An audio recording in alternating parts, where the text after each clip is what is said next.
Hello everyone, welcome back to my YouTube channel. My name is Edda. I'm glad you're here. Today I'm doing a similar video as I did previously where I featured my top 5 Alocasia that are really easygoing, beginner friendly and well suitable for Alberta apartment. So I'm going to do a similar video today, but I'm going to feature my favorite philodendrons since they are my second favorite plants out there. And good news is that all of them are really gorgeous. They are still considered rare, but you can also find them quite easily in garden centers today.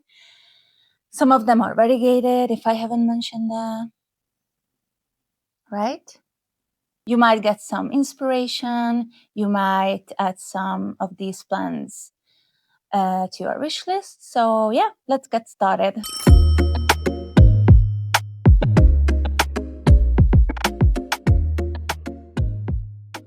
So the first plant is a very easygoing one. I wouldn't say it grows fast, although it might be just because I don't really provide much light for this plant. So I'm gonna show you, Molly. You are on my way. So number 1 is my Philodendron Billietta. I put the name on the screen in case I pronounce it completely incorrectly. And so as you can see, oops, I spilled the soil. As you can see, this plant has an interesting grow structure. So as it matures, it takes up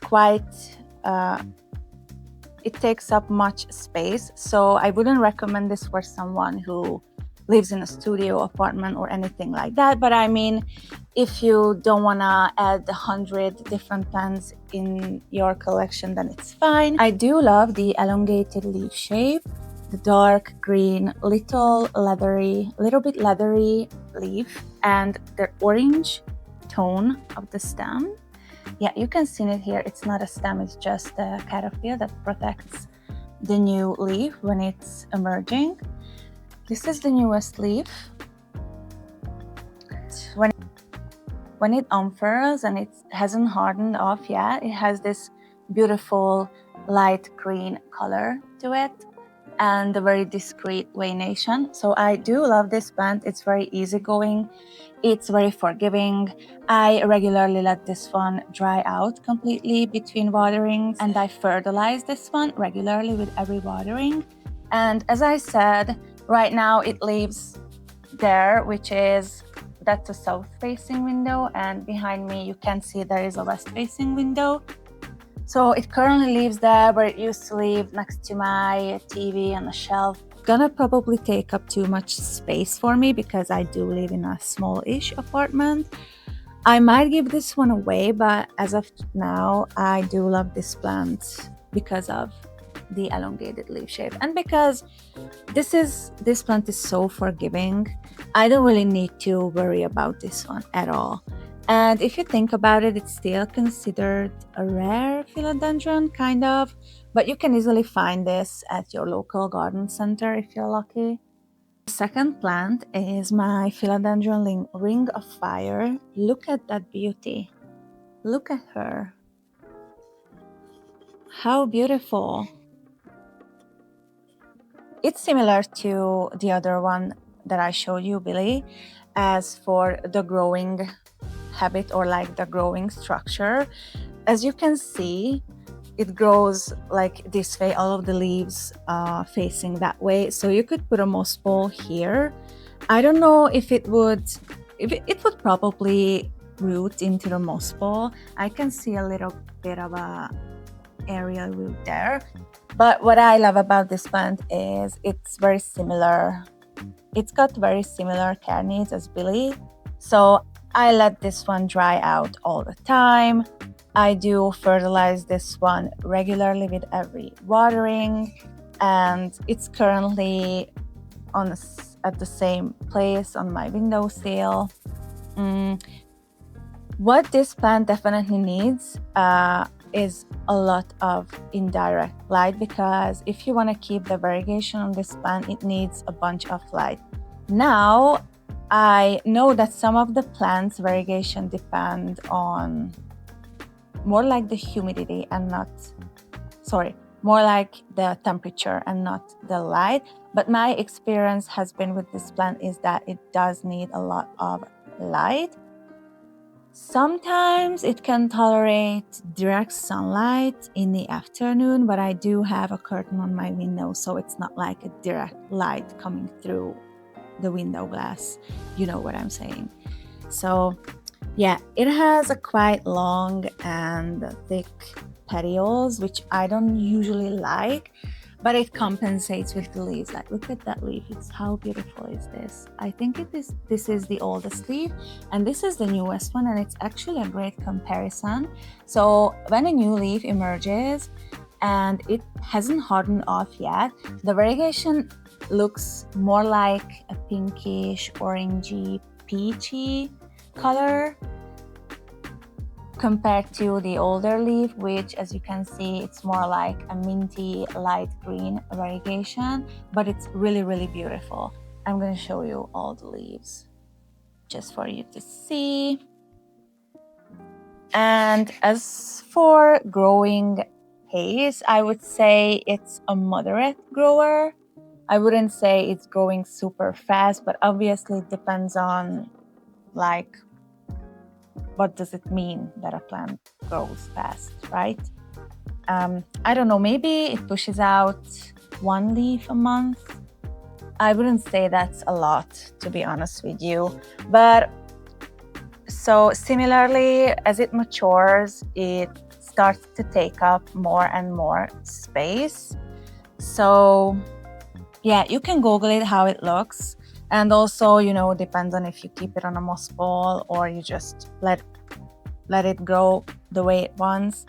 It depends, but if you have a small apartment and you don't really like plants that take up too much space, then I would not recommend this one. But as of the care needs, it's a really easygoing, very beginner friendly plant, and it's also really beautiful. I don't know if I have showed you this leaf, but I think this is my favorite. Really, really beautiful.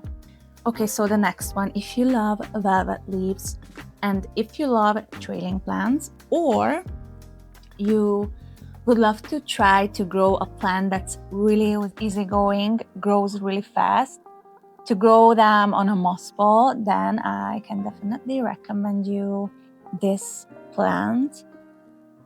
This is my Philodendron micans, and I'm just speechless, basically. I think I actually lied. I think this is my favorite plant and not the Ring of Fire.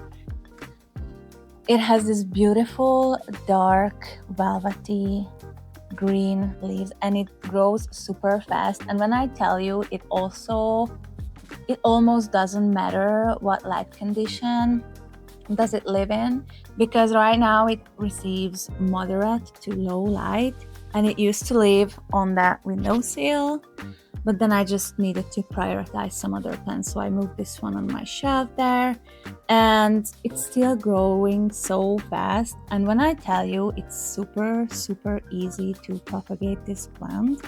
So you would just take a cut above a node, like here, and then just stick it down in water, or you could do sphagnum moss, whichever you fancy. I did propagate this one in water, and I'm not lying when I say it took 2 days for this plant to grow a little cute root, water root, and I was amazed by that.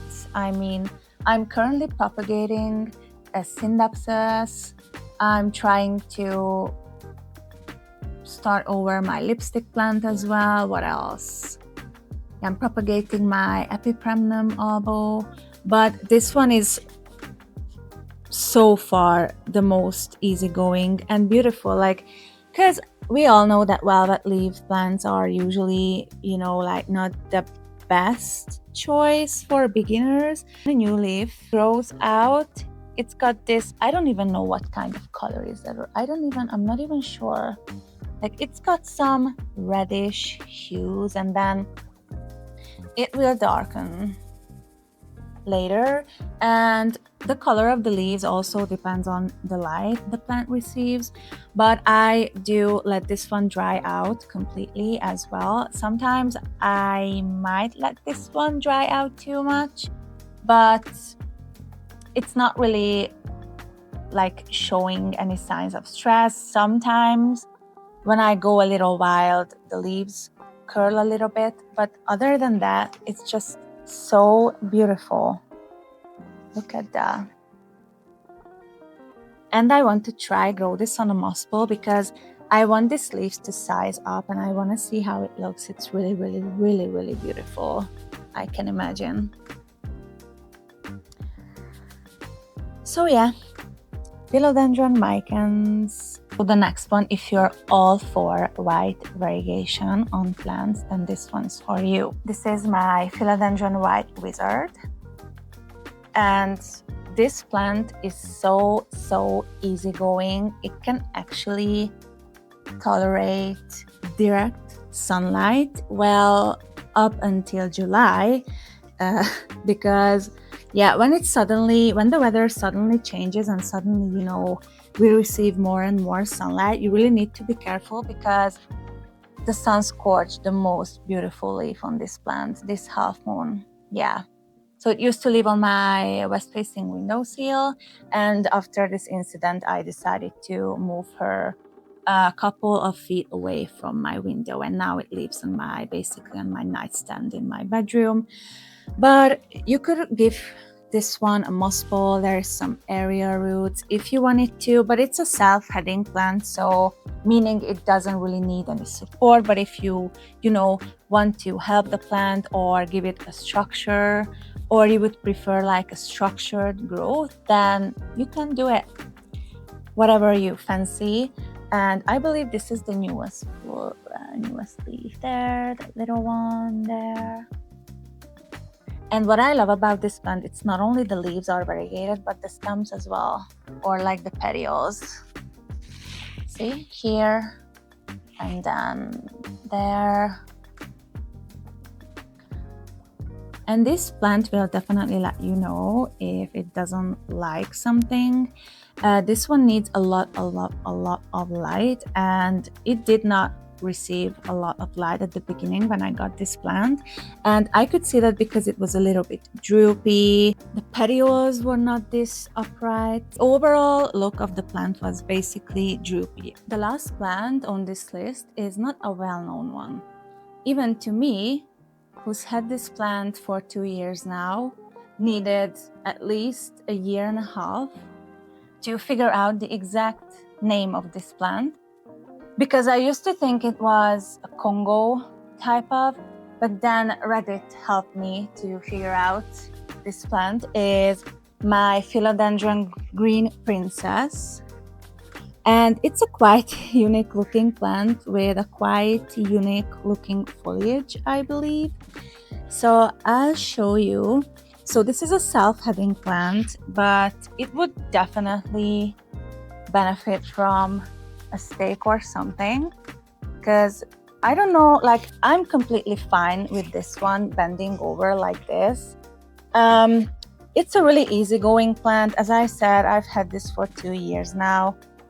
Tolerates, like ambient room temperature and humidity, and survives Alberta winters.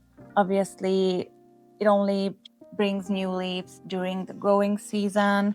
I've never tried to propagate it, but I believe you could take note cuts, and that's how it is. Sorry, my dog is barking again. Molly, szépen anya, jó? I let this one completely dry out between waterings, and this one actually lives in a regular soil mix. I've only added perlite to the mix, and so it's completely fine. I haven't detected any root rot or anything. Now, to be honest with you, this is my least favorite plant of this list. Don't get me wrong, I love the waxy, juicy leaves, and I do love how this plant looks overall. But If I compare this one to all the other plants in my collection, or even just these four, I don't know, I'm not really passionate about it. I'm not really excited about it. This is the newest leaf. And as I said, it's not a common plant. I believe I found this at Walmart 2 years ago, and I don't really see this in other people's collection. The oldest leaves are quite big. This one, I think it's got some kind of fungal issues maybe, or I might have over fertilized it, I don't know. I fertilize this one with every watering, which is maybe once in every 2 or 3 weeks, even in the summer. So yeah, not much to say about this. Yeah, I might get rid of this one eventually. I'm getting more and more plants, you know, and I don't really have much space left for new plants. I do want to make some, you know, reorganizing stuff and everything, and I might get another cabinet. But point is, I mean, it's a fine plant, don't get me wrong, but I'm just not excited about this anymore. So that concludes my top 5 philodendron that have been tested in Alberta, and I can 100% recommend these for you guys if you're a beginner or if you're just looking to add a new plant to your collection. I hope you enjoyed this video. Feel free to subscribe to my channel and hit the notification bell. That would help me reach more people and build my YouTube channel. You can also check out my Instagram page. It's Frozen Jungle. Take care, you guys, and I hope I see you in the next video. Bye!